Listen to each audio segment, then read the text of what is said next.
Good morning, everybody, and welcome to Saturday Mornings Outdoors. My name is Paul K, and we're going ice fishing again this week.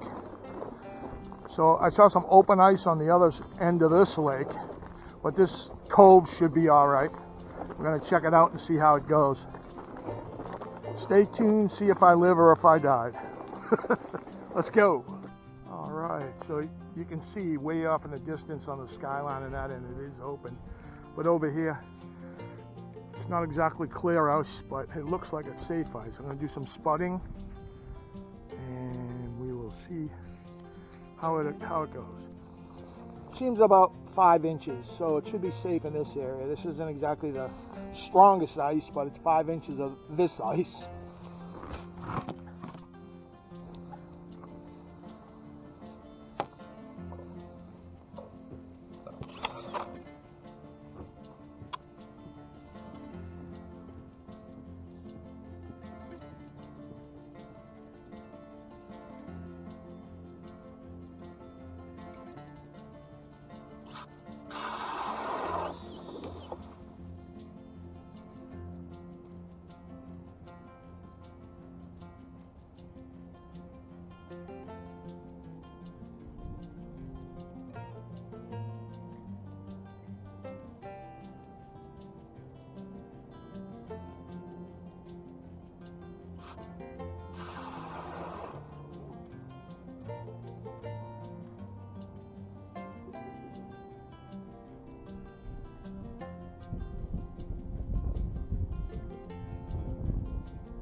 That'll get me started. It's a beautiful day. We have a front coming in. We're supposed to get like more than a foot of snow. They're scaring the heck out of the public, and everyone's freaking panicking, going all food shopping like they don't have enough food in their house to last 2 months. But it is what it is. And that's supposed to happen Sunday. So right now it's a beautiful winter day out here, and wind is out of the west around 8 miles an hour. Temperature is 33 degrees, just a little above freezing. It's supposed to plunge tonight and get into the single digit numbers and stay cold for a while. So that big snow that we're predicted is supposed to be powder. So at least it's a lot of volume, but it'll be easy to move, I guess. But welcome to winter in New England. And this is how we avoid, or I avoid, bouncing off the walls, especially this time of year. This month and next month. It's cabin fever season, so this keeps us happy. Let's go. We got a visitor looking for a handout. Seagulls. Shouldn't you be at the canal?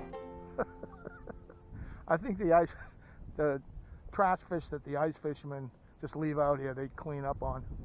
A lot of geese and ducks on this Hockomock Swamp too. It's a wildlife paradise. It's fun to see all the wildlife that's available here.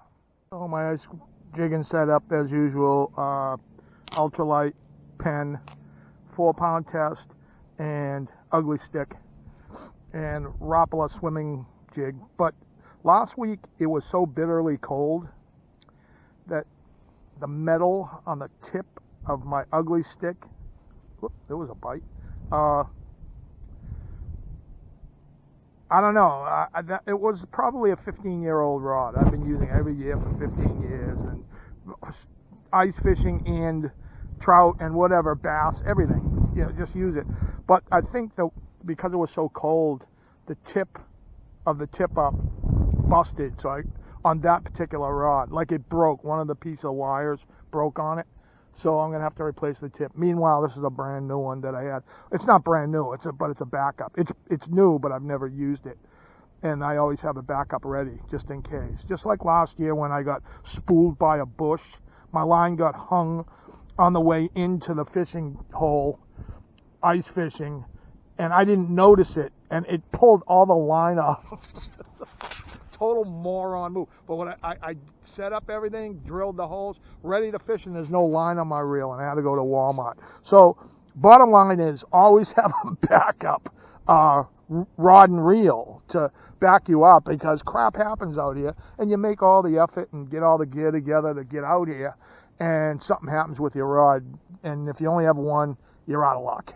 So that's good common sense. Probably going to hit Walmart on the way home, or at some point this weekend, to pick up a tip-top repair kit. I know I got one somewhere at home, but it's amongst gear, and there's no way I'm going to find it. I know. Nice. Things are looking up. These are small. Come on. They're tiny little things, but fish is fish. Let's roll with this. Okay. I'm surprised no one else is out. Usually by the island out there, there's a guy that faithfully set up his traps. He's always there. Beautiful day, but then again, that end is open. As I was coming in, that's the open end, and I almost didn't come here, but I know this cove was a little shallower than it is over there.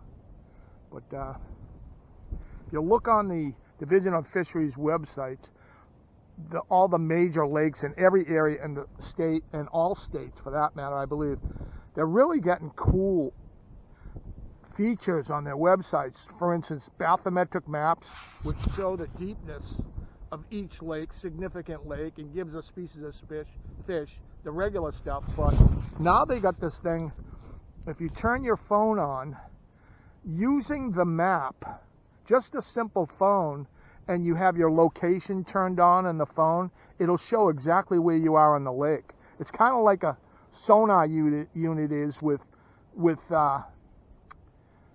GPS, but you use the GPS on your phone in conjunction with the map, and that's Massachusetts. They got that now on a few, I think about 100 lakes that's claimed, or I don't know, 50 or 100, a lot, but that's cool. I mean, people that don't have GPS don't want to invest, sonar, that don't want to invest in sonar, that's as close to it. You're using the map that's already drawn out, and they've gotten the bathymetrics using probably side scan sonar, and they match it up with the GPS on your location on your phone. How clever is that? This is kind of scary, but the ideas they're coming up with are fantastic. Check it out on your state's website, see if they got that, because Massachusetts got it now, and it's new, and it's pretty cool, very useful. I went from the frying pan to the fire. This is unbelievable. That's a bait right there. Look at the size of that sunfish. Cheekers. Well, fish is fish, though. I broke the ice literally here, so I'll let this little... I just hooked a nice crappie, but it got off right at the hole. I hate that, too, because you're probably thinking, sure. It happened.